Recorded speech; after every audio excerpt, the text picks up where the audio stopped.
Xavier Emmanueli ne s'attendait pas à voir autant de réfugiés. 60, 100 000, difficile à évaluer, et chaque jour, c'est par centaines qu'ils arrivent ici. Épuisés par des journées de marche, pour ces Rwandais Hutus, la fuite encore et toujours.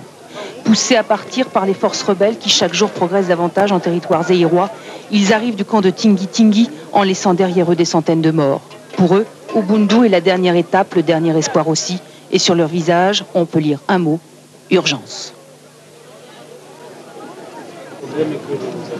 Nous avions atteint, avant de quitter Tingi-Tingi, un taux de mortalité par jour au moins qui atteignait à peu près 40 personnes par jour.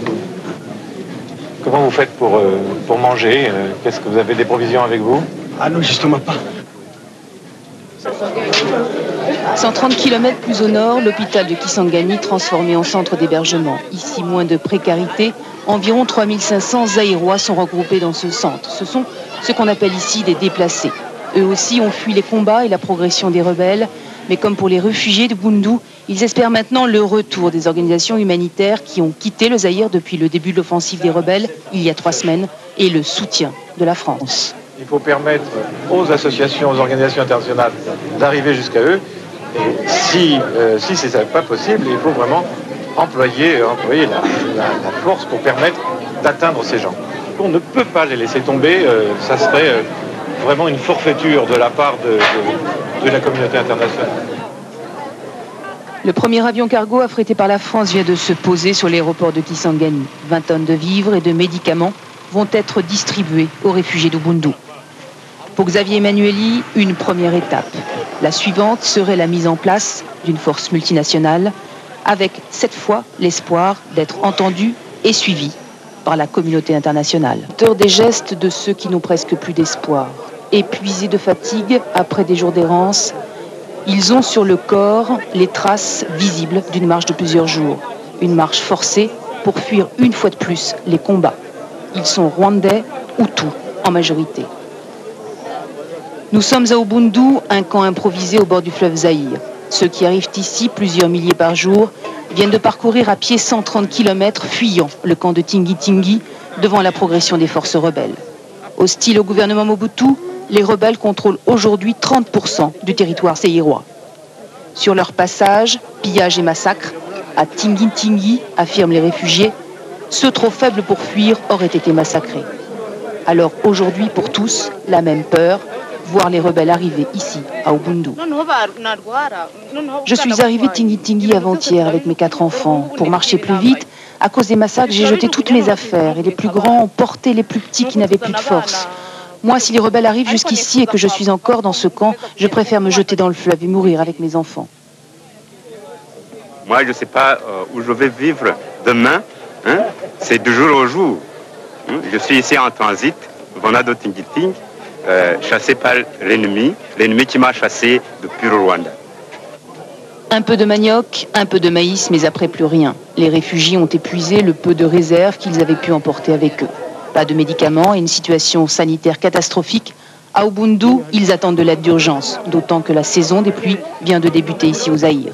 Si rien n'est fait très vite, avec la pluie, les épidémies vont commencer avec, une fois de plus, leur lot de morts. L'an dernier que des combattants rebelles s'en sont pris aux forces armées zaïroises très faibles dans la région. Dès le mois d'octobre, les camps de réfugiés deviennent la cible des combats. Les rebelles de Laurent Désiré Kabila, d'origine Tutsi, libèrent la plupart des camps maîtrisés par d'anciens miliciens hutus rwandais. En quelques jours, des centaines de milliers de réfugiés sont jetés sur les routes. Les rebelles, probablement aidés par l'Ouganda et le Rwanda, prennent Goma et Bukavu. Les combattants de Kabila prennent une bonne partie de la province du Kivu. Ces soldats rebelles, bénéficiant d'une aide étrangère, équipés d'une manière impressionnante, mettent en déroute l'armée zaïroise, mal organisée et mal encadrée. En février, les villes de Walikale, mais surtout Kalemie, tombent aux mains de la rébellion. Avec Kalemie, c'est la province du Shaba qui est touchée. Début mars, Laurent Désiré Kabila dit accepter un plan de l'ONU qui prévoit l'arrêt des hostilités. Mais en fait, il refuse tout arrêt des combats sans pouvoir négocier directement avec le président Mobutu. L'ensemble des forces rebelles se concentre maintenant sur l'attaque de Kisangani, ville stratégique qui contrôle le Haut-Zaïre.